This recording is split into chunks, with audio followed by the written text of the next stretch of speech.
Yon! O dahil 8:32 na, alam nyo na po alam nyo na dapat nasa opisina na kayo kung pang alas 8 ang pasok ninyo at pang alas 7. Oo naman, oo. At baka naman mauna pa sa inyo yung mga boss ninyo.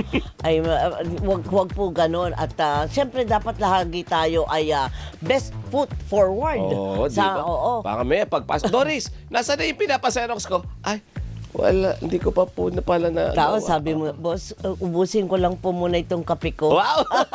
Yang-hiya naman ako sa'yo, sabi ni boss. Sabi mo, nahiyang-hiya. Kasi boss, ang kakape ko ay si Mon Samson. Ng diba? Manila Bulletin. Ng Manila Bulletin. Habang panonoodin ko muna ang interview ni Doris at Robert, habang ako'y nagkakape-kape-kape, ang makakausap daw po nila, kanyas, si Yussi Claire Castro, idol ko po yun. Oo, si Ante Claire. Si Ante Claire ng bayan. Sabi naman ng boss, si Ante Claire o ako? Sabi naman ng empleyado, Ante Claire. Ante Claire po, without a doubt. At this point, makakausap po natin. Ayan, si partner, go! Ang atin pong pinakamamahal na dating kasamahan dito sa DZMM, ako lagi ko pa rin sinasabi, Attorney Claire. Ako din, nasanay talaga ako sa kanya, Attorney Claire. Pero dahil dyan, Yussi Claire Castro po siya, ang Presidential Communications Office o PCO. Good morning, ma'am! Yussi, good morning! Good morning, Ma'am Doris. Good morning, Robert. Good morning sa lahat na nanonood sa inyong programa. Ang gandang umaga po. Napakaganda ng aura. Sabi ko sa'yo, woke up like this na naman ang she woke up like that. Oo. Pero ma'am, sabi ko, napakaganda ng aura mo. Pero papapangiti natin. Ganun ba? Hindi naman.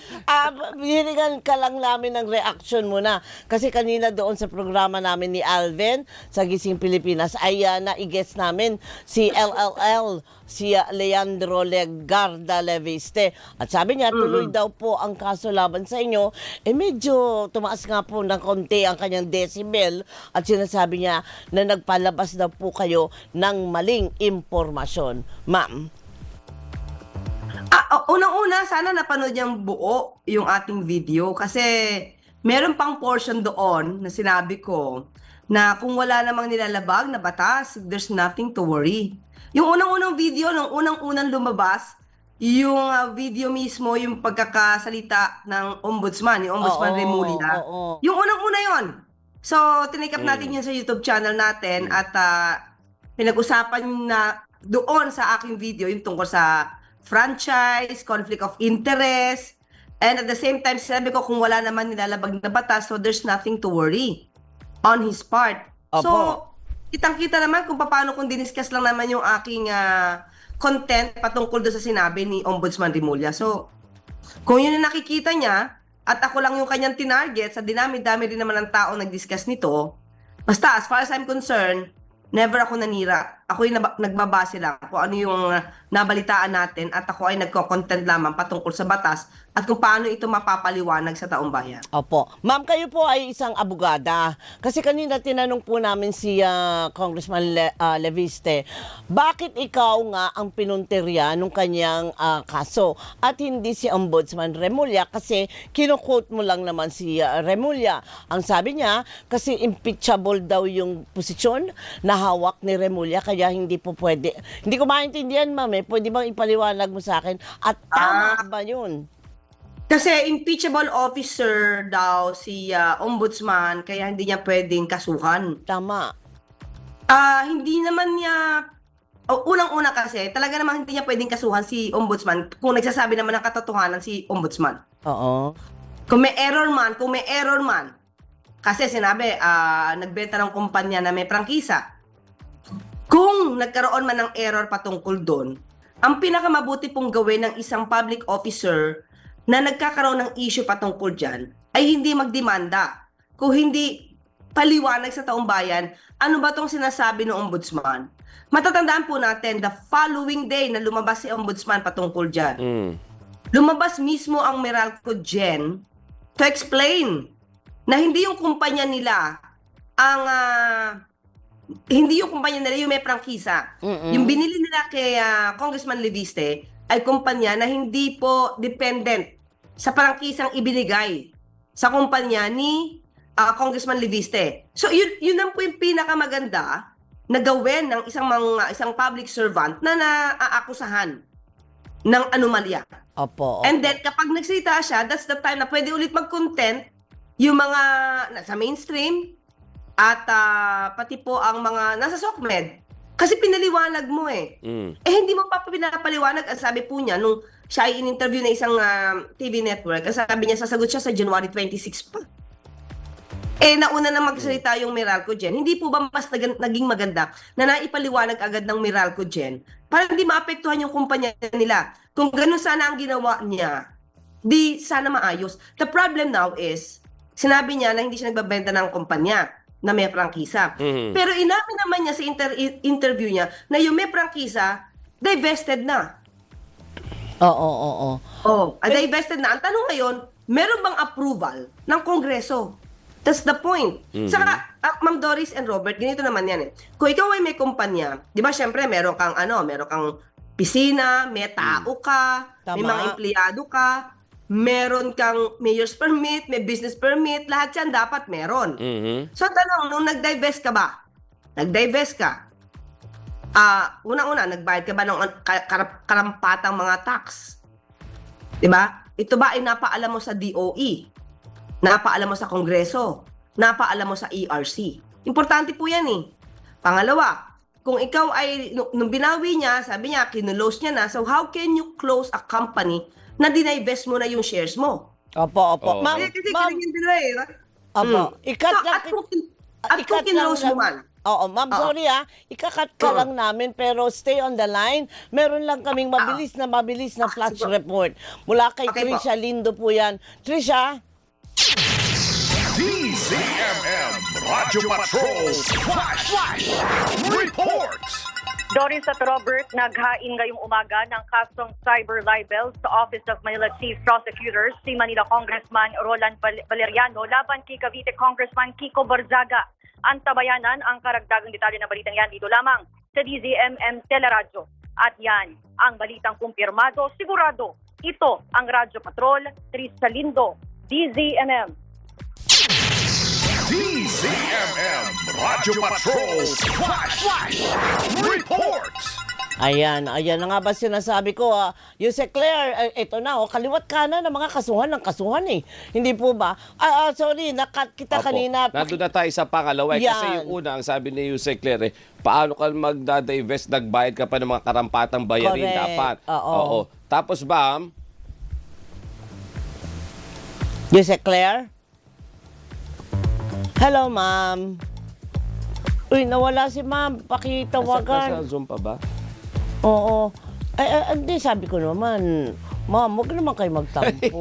Hindi, alam niya yan dahil galing siya dito dati. Oo nga. Nag-aano ulit. Nag-aano ng pumapasok ulit sa Zoom natin. O di mabuti. Hintayin natin. Ano daw ang flash report natin? Kiko Barzaga, no? Nakasuha, Cyber libel. Sinampahan na naman ng isa pang kaso. Cyber libel ayan sa na. Manila. Ayan na. Ready na po ang ating Auntie Claire. Ayan. Ma'am. yes po, Ma'am Doris. Yan. Oo, sabi ko nga, patuloy muli, nyo. diba, sabi Apo. natin, kung isinira niya to, kasi sinabi niya defunct. Kung isinara naman niya to, kahit hindi na siya yung may-ari, divested na, pero sinara pa rin niya. Kung sinara niya man to, hindi po to basta-basta Ala, naputol. Balikan natin. Bakit ganyan? Wait lang ha. Hintayin natin ang karugtong ng pahayag ni Yusek Claire Castro, partner. Di ba sabi ko nga, wala na yatang katapusan ng kasuhan. Kaliwat kanan. So ano ba mapapala natin dito? Yun ang gusto rin natin malaman kay Yusek Claire.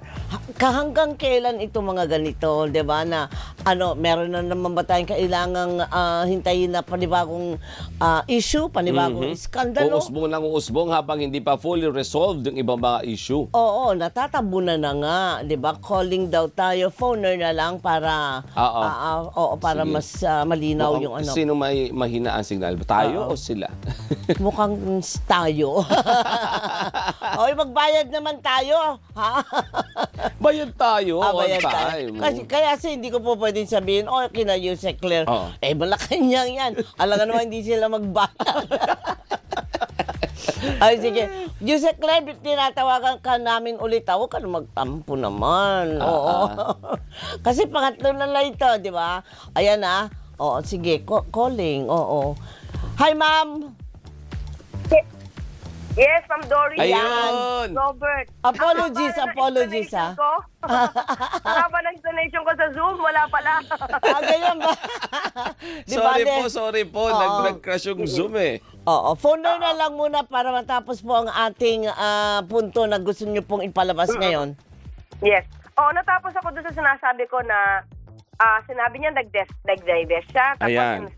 all of a sudden, sinabi niya, sinara niya. Defunct na. So sabi ko, how can you close a company na hindi na ikaw yung may-ari? Kasi dinivest mo yung shares mo.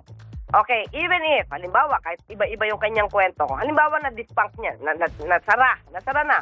Oo. Hindi po basta-basta isasara to kasi meron po doon sa batas kung saan siya ay nag-grant yung Solars para sa bayan, nag-grant ng franchise. Nakalagay po doon requirement na there should be an annual report. So kung ito ay nabigay ng 2019, dapat 2020, 2021, 2022, meron kang annual report.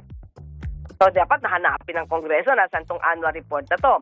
At kung ito naman ay na-divest mo nga, dapat alam ng ERC, alam ng DOE, alam ng Kongreso. So, halimbawa sinara mo nga, kahit na hindi ikaw na yung may-ari kasi divest mo. Okay, balik tayo sa kwento ng dinipang, nasara. Isang kumpanya hindi pwedeng basta isara ng ganun lang. Una-una, siyempre, dapat may annual report nga. Alam mo yan sa Kongreso kasi kung sabi niya, ang problema, kaya niya sinara kasi nalulugi siya kasi walang IRR. Gusto ko itong ipaliwanag, Ma'am Doris. Doon sa batas na nag-grant yung kanyang franchise, nakalagay po doon na if you had been operating may operation na prior to this franchise, hindi po kailangang hintayin yung IRR kasi the company can continue its operation doon sa mga establishment o sa mga lugar na ikaw ay nag-o-operate na. Una yan. Pangalawa, kung ikaw man ay nagsara o kung may problema pala, di ba dapat nire-report po kasi annual report ka. Dapat, wala pa akong IRR.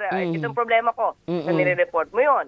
Pangatlo, kung isasara mo to, sabi ko nga, pag ang kumpanya, dapat alam ito unang-una sa ang kaban lugar, ang opisina mo kasi yung mayor's permit mo. Doon pala sa business permit mo, i-inform mo yung local na mag-close ka na. Otherwise, tuloy-tuloy po yung kailangan mong pagbabayad annually for the business permit. Otherwise, may penalty ka. Yung empleyado mo, dapat i-report mo sa DOLE na ito, magko-close kami, tapos na yung kontrata ko with the employees ko, BIR, PhilHealth, Pag-ibig, lahat po yan dapat i-inform mo na wala na po kaming operation. So, otherwise, magtutuloy-tuloy yung penalty mo niyan. Pati sa SSS. Oo. Ganun po yun. So, dapat may paper trail siya. Opo. Yan nga po ang pinupunto ni Leviste. Hindi raw po ang mga investor ang may kasalanan kung bakit hindi maganda ang nagiging takbo ng mga negosyo ngayon. Ang turo apat na daliri doon sa gobyerno pinahihirapan nyo daw. Kaya daw ngayon ay hirap na hirap at medyo nawawala ng gana ang mga investor. Sa parte po niya, hindi po siya on his part at that time, 2019. Ang bilis nga po niya nakakuha ng mga kontrata. Tingnan niyo po, di ba sabi nga po ni Sec Sharon, parang 42 contracts meron siya. At ang naging successful lang yung kumpanya na naibenta niya yung ibang shares niya dito sa MGen. Kasi Meralco Gento, syempre sa pangunguna ni Manny Pangilinan po yan. So, yun po, medyo successful. Yung the rest daw po, hindi nakakapag-deliver. So, hindi. Kasi bakit po ang Meralco Gen, okay naman po, at sabi successful, sabi po ni Sec Sharon, so bakit yung iba niya, hindi? So, how can you compare that na hindi maganda ang nagiging pagtrato ng gobyerno sa mga investors when yung MGen successful? Oo. So, nako partner, hindi na ang tanong nga ng lahat. Makikita po ba natin Ante Claire ang kumbaga ay resolusyon ng mga ganitong klaseng issue at para bang patong-patong na lang na issue ang kinakaharap ng sambayanan. May mga issue tuloy na maganda naman para sa bansa na hindi na napapansin dahil po dito sa patong-patong na mga pwede natin sabihin nega na nangyayari. Tingin ko po sa aking palagay, my take, sinasadya nila. Sinasadya nila na hindi maging maganda ang ginagawa ng gobyerno para sa pansarili nilang kapakanan. Para yung kanilang mga di umanong baho ay natatakpan. At kung sino man yung kanilang iniidolo at pinupuon, yun ang iaangat. So, yung mga katulad po sa sabi na nga natin, yung discovery ng Malampaya Iswa, napakaganda pong balita ng Pangulo yan. Pero, yan, sinabayan po ng impeachment, sinabayan ito mga patungkol dito sa mga solar firms na pagbebenta di umano ng may kumpanya na may franchise. Tapos ngayon, sisisihin ng gobyerno, may red tape, walang IRR. Samantalang, if you really want to do it, gagawan mo ng paraan to, kumpanya mo yan eh. It's your obligation. Diba? Gawin mo ng paraan yan, magsumpong ka kagad. Nandiyan, ang nanay mo naman at that time, diba, maganda ang reputasyon. So, pwede ka naman tulungan ng nanay mo kung if ever nagkakaproblema ka sa negosyo mo. Diba? Kasi government ang irereklamo mo, ang dali-dali namang paimbestigahan yan sa Senado kung talagang ikaw ay iniipit noon. Okay. Partner, meron ka ba? Jump tayo. Sige, ikaw. Yusek Claire, jump tayo doon sa ibang issue. Kahapon sa Senado, ang binabanggit po, yung nagiging investigation ng Senate Blue Ribbon Committee kaugnay doon sa flood control project, nasasayang lang daw, wala daw nakukuhang bago. At meron din silang ginawang minority report kung saan may mga binabanggit na dapat na makasuhan. Sa panig po ng palasyo, ano ang nakikita ng palasyo doon sa ongoing investigation pa rin ng Blue Ribbon Committee? Substantial pa rin po ba? Sorry, Robert, sino yung nagsasabi na walang nakukuhang bago? Na-disappoint daw sila si Senator Amy Marcos saka si Senator Rodante Marcoleta. Tanong ko hindi ko po kasi napanood ng buo yung hearing sa Senate. Ang unang-una ko po talagang napuna at nag-approve ako ay yung ginawa po ni Senator Marcoleta patungkol po dun sa sabi niya na walang authority si Congressman Leviste na mag-testify doon sa nilalaman ng di umanong file nagmula kay Yusek Cabral. Na kumbaga nandun naman yung DPWH. The DPWH can attest, confirm kung anong dokumento ang nakopya nila sa DPWH. So yun po, medyo natutugma po talaga yan sa procedure. Okay. Kung kulang po ito, ang tanong ko, Sir Robert, Ma'am Doris, nandun po ba si Senator Amy? Sorry, hindi ko alam kung nandun siya sa hearing. Mukhang wala, no? Hindi po umattend. Although, invited. Tama, Robert? Kung umattend siya, tama po ba, isa siya sa nagrereklamo, di po ba? Yes, ma'am. Kung hindi po siya umattend, parang wala naman po yata siyang authority na magsita na kulang. Kasi she can do whatever she wants regarding sa procedure, magtanong siya ng marami. Para hindi siya makulangan. Yun naman din po yung sinasabi sa kanya ni Senator Lacson para hindi ka magreklamo. Umattend ka ng hearing. Ikaw na magtanong. Diyan yung silya para mabigyan at mikropono para mabigyan ka ng chance magsalita at magtanong. Ito naman po, isa pa po. Kung halimbawa naman po sila yung nakukulangan at meron naman silang dokumentong sarili at verified ito, authentic ang mga records nila. So kung sino yung pinagbibintangan nila, sabi ko nga po, magsampa na sila ng kaso diretso sa ombudsman. Huwag na nilang padaanin sa Senate hearing. Kasi kung nakukulangan sila kasi, Ma'am Doris and Robert, pag sinabi mong nakukulangan ka, it means may alam ka. It means may dokumento ka. It means pwede kang magsampa ng kaso kasi marami kang alam. Kasi hindi ka naman magreklamong kulang kung wala kang alam. Kung may alam ka, puno ka ng dokumento at ebidensya, go ahead. Diba? They can go directly to ombudsman or ilabas mo na, di ba? Ilabas mo na. Magsampa ka na ng kaso. Wala namang pumipigil Diba? Mahirap po kasi yung puro kulang ito, kulang yung ganyan. Tapos mismo sila, wala naman ako contribute. Oo. So, yung ma'am, reaction mo doon sa minority report na si Chis Escudero, sino yung mga ina-absuelto nila? Hindi raw Nancy Binay. Oo. Tama lang po ba? O naniniwala kayo doon sa sinabi naman ni SP Soto na it's just a piece of paper? Teka lang po, Mama. Sorry, hindi ako masyado pamilyar. Sino po yung gumawa ng minority report? Ginawa po nila Senator Rodante Marcoleta, nila Senator Amy.